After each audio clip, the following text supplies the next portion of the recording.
happening? Hello, everybody. Hi. I'm in a different setting again. Fortune would see, fortune, fate, the world, the universe, life would see that I returned to this space a lot sooner than I thought, a lot sooner than I thought. And also seeing some other things happening sooner than I thought. And it's making some other things more of an option than they initially appeared to be. So I think for me right now, what's going to be the most beneficial is letting go and releasing control. And when something offers itself as an opportunity, to take it. I did have to do a little bit of rescheduling. And it's interesting that today is the day that the package that I've been waiting for a little bit um, it arrived today. My mom told me. I'm like, of course it did. I'm not even going to be back for a few weeks. But I'm excited for the future. My word for 2021 is indescribable because I wanted to, or I felt that I would end this year in a position that I wouldn't have even imagined that I'd be in at the beginning of the year. And if things keep going the way that they're kind of sort of going right now, then it would be very much so. I would have had no idea that I'd be where I potentially will be. And I guess I can be there if I put my energy and effort into it. And right now, it's what I want. I've been liberated in a lot of ways, I've been freed in a lot of ways. I've had my priorities readjusted in a lot of ways to make myself capable of pursuing this now. So I'll read Remiel, Angel of Visions, if you can see it. Also, like, stuff has moved, so I've had to move. It's fine. I could probably turn that light off back there, though. So, footsteps fall upon boundless hills, stretching one by one across the landscape, our journey. See not the darkened slopes that present themselves today. There is light upon the farther side, guiding us onward. Okay, I'm actually going to take that and I'm going to turn this off because I don't necessarily need to be backlit. Not really, at the very least.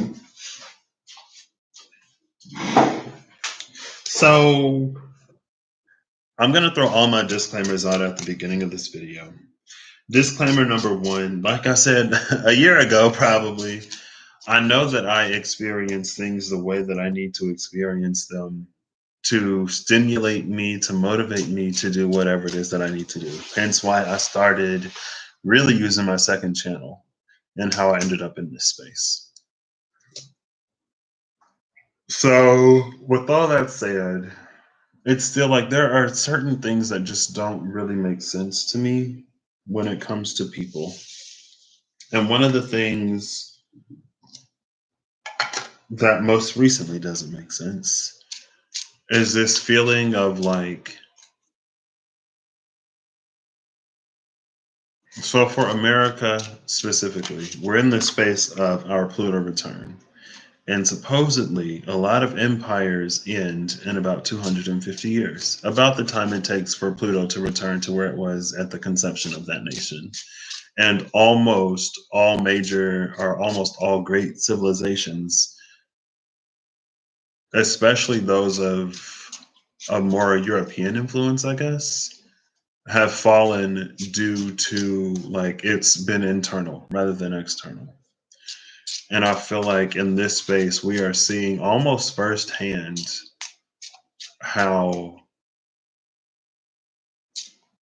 bad things can be if we don't, like, if we choose to continue to not do anything in terms of like a lot of stuff in America right now, like the healthcare system, race relations, just like the police force in general, or like the military force in general. Because, there'd be stories of people getting taken advantage of in certain positions, and because they were taken by someone of a higher rank or position, there's nothing that's done. I think again, it's like now that the lockdowns have eased in a lot of places, the shootings have started happening again. And I feel like there are so many ways in which it's almost like the death of this nation is being broadcast before it actually happens. And so I find it interesting or intriguing when we're made aware of some of that stuff, how we'll choose to see it as overly emphasized, or we may say that it's not as big of a deal or as big of an issue as it's presenting itself to be. And to that, I'd say it probably is. I mean, I would definitely say that.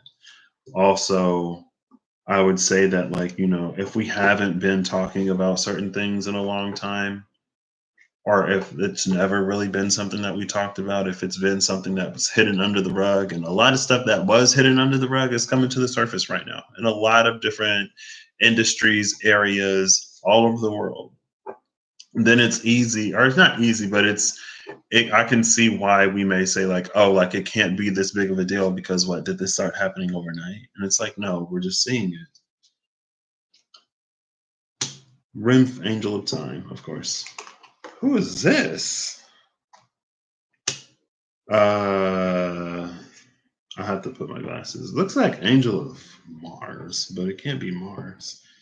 Um, and so I think it's just like interesting that there's this, in general, there's this spiritual parallel between like people believing that, they're star seeds and they come from Andromeda, the Pleiades, Arcturus, Orion, wherever, come to this planet in its time of need to prevent whatever, to help the planet in this time of transition as we go from a less sort of conscious and compassionate species in humankind to a more compassionate and conscious humankind.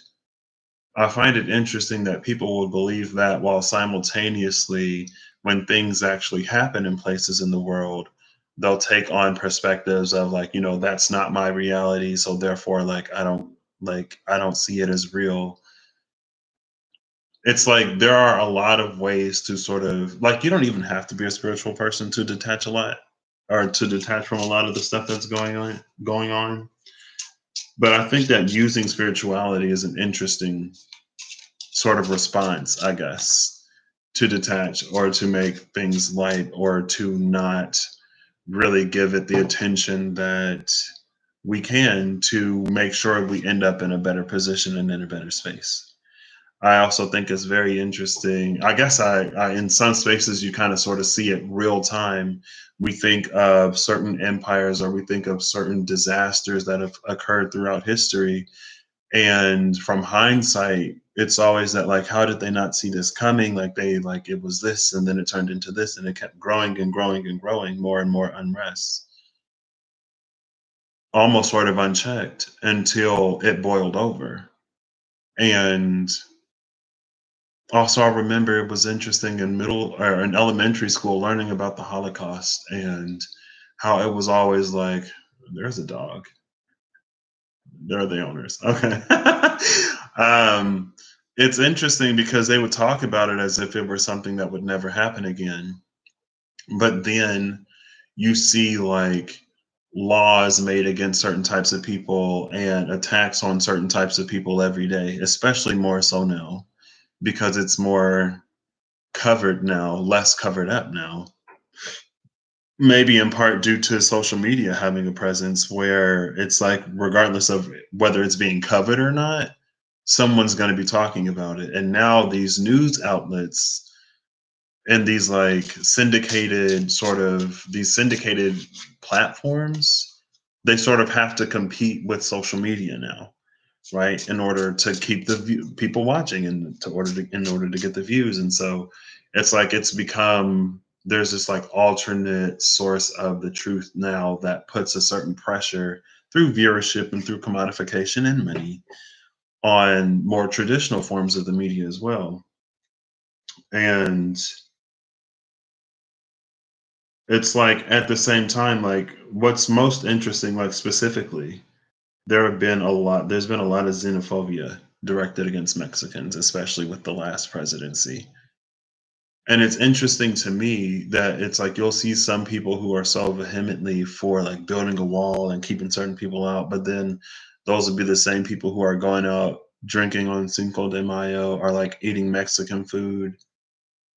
And I think it's really interesting and in some ways telling that we can have these sort of perspectives where we don't really honor how we treat certain classes of not classes, how we treat certain people, but at the same time could be so much of a consumer of their culture and of their languages and of their music and of their food while denying them any like basic human decency in a lot of ways. And it's like we see no problem with it. A lot of people see no problem with it. um or it'll be like, it's like some of that stuff, if it were the solution, it wouldn't be a problem, right? Like if a pipe bursts in your home, treating it as if the pipe didn't burst isn't going to fix the pipe. Also, pointing out the fact that you can't run any water in the house because the pipe bursts or because the pipe had burst, like, isn't bursting the pipe. It's just pointing out the fact that it's already happened.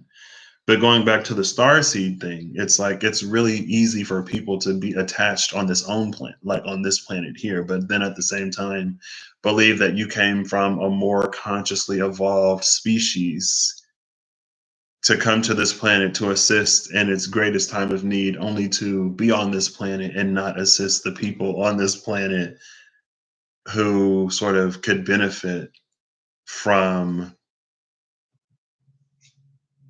I guess, a justice, a sort of balancing of scales, more so than a vindication or a retribution, just a balancing of scales. And it's like I don't know. It's again, it's just interesting how it's like it feels like in a lot of ways, macrocosmically and microcosmically, there's a lot of disconnect between our ideals and what we stand for in general. Same goes with, as a lot of religions that have been around for a long time, where it's like it's all about love and it's about, treating people with decency and respect until you come across someone who believes something different or who looks different. Then it's like all of those sort of good things go out the window. There's no real global harmony, it seems. But at the same time, we're supposed to be a lot of us in here to assist. And I don't get it because, again, it's like if you held the same sentimentality where you were in whatever galaxy, then it's like, oh, like Earth is going through that. Well, that's not our planet. Like that doesn't concern us. We haven't had war for hundreds of years, thousands of years. We've evolved past this. We've evolved past that. Like they'll figure it out, or like surely, certainly, it can't be that bad. I don't know. So, Renth, Angel of Time. Who is this? Oh, Angel of Mists. Time and Mists. So, Renth, the Angel of Time, the ocean pulsed, pushed onward, beat by beat, marching forward, they die up on the beach. And with each stroke, the sand pulls upon the stones, polishing faces smooth. Chazakiel, this place that is somewhere in the middle, where can I go if I am denied flight? How can I stay if I am denied presence? These questions fill the night air, crowding my wings and obscuring the light, but I know that I am not the fog, but I also know that I am. I feel like both of these kind of sort of speak to things that are lost. Like one is lost to time, the other is lost to the fog, and it's like it's so far in the fog that that's all it remembers, that's all it knows, and it thinks it's a part of it. And maybe a part of the fog is this, but it is not the fog. And I feel like I love that. Like here are two like darker cards, I guess, and then here's Remiel with like the dark and the light. It also like I've been seeing a lot of Leliel, and it's this energy of like things that are born out of the dark, like light that is born out of the dark. And I don't know, with the version of the age of Aquarius that a lot of people have been manifesting. It's like, oh, we're all going to be in Christ consciousness. We're all going to have this elevated consciousness.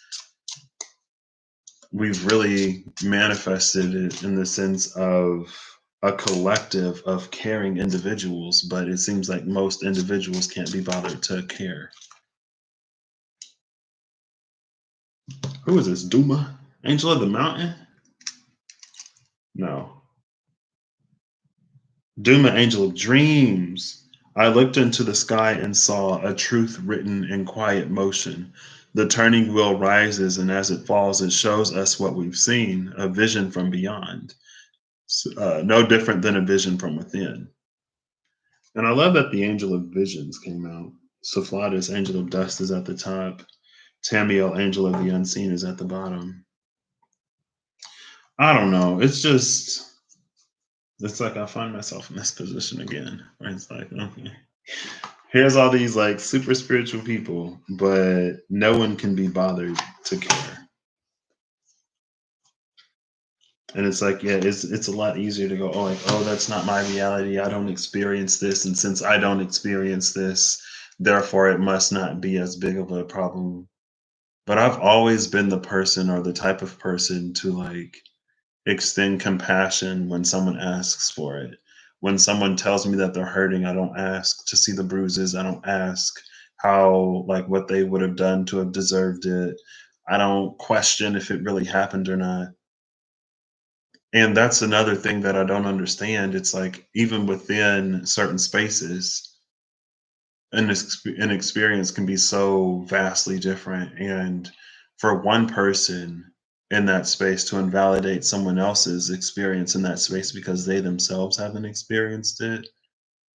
And then it's like, do you not know that like we all live different lives? Do you not know that we all have different experiences? And just because I don't see what you see, how you see it, doesn't make the things that you see any less real or valid?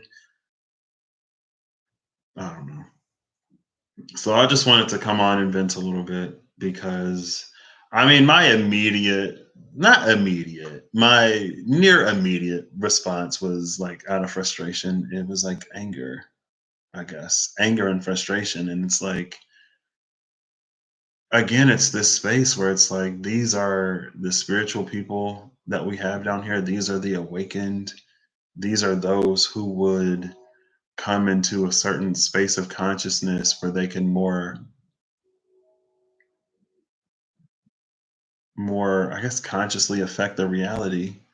And with that gift, with that power, with that ability, they would choose to silence. They would choose to not see. They would choose to basically produce more of the same.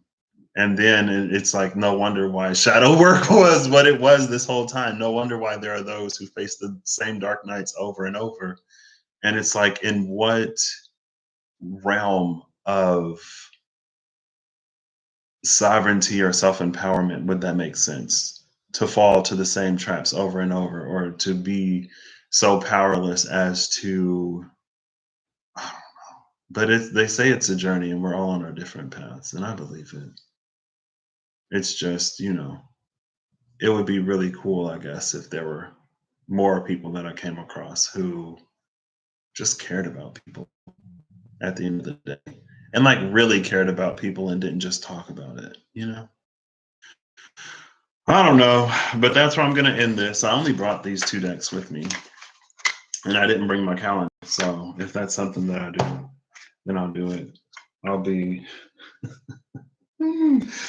busy. I'm in the right space. I'm in the right space for what I have to do with my life right now, which is decide a path that I'll take. And there's a path that's like, it's shimmering into existence, and it's very sweet. And I think I'm going to dedicate my energy to actually taking it. And it's something that I talked about before and something that I really wanted, but for one reason or another, I didn't pursue. And right now, I have no reason not to. And it feels right. So I'll catch y'all later. I hope you have a good whatever whenever you see this. And I hope that when the universe, the world speaks to you, you listen. Right? It's not like, I don't know. I just keep thinking of the story of Jonah and the whale, and how he was supposed to give a prophecy, and he didn't want to go to the city, so he was subjected to his own sort of karmic cycle until he was ready to do what the divine was instructing him to do. And then he goes to the city and he delivers a message, a prophecy of destruction. And the city is led by and filled with God fearing people who would take that message and correct it so that the city didn't have to be destroyed. And then, of course, Jonah had his own ego issues and like why the city didn't get destroyed or whatever. But it's just that, like I hope that, and I'm like we're doing it in a lot of ways. It's happening in a lot of ways. And maybe that's what it's for me to focus on more. But again, when I see like spiritual people or conscious people who could use their abilities and their gifts a little more consciously or a little more compassionately, honestly, then I feel like, somebody should say something. Are they going to see this? No, but I'm putting it out there in the universe. I guess that's how I operate. Um, and it's like, I feel like, again, we're seeing all of the different ways that our system is failing us and the ways in which it needs to change. So many different ways. And again, it's like, I feel like it's happening to get us to prevent it or to begin addressing these things before we reach like critical meltdown. But this place is weird, man. People overly prioritize money, overly prioritize comfort, will stay stuck to traditions that serve very little to no one, will act against their own interests out of those principles, and who are so just like, I don't know. All right, but that's what I got, I guess. Bye.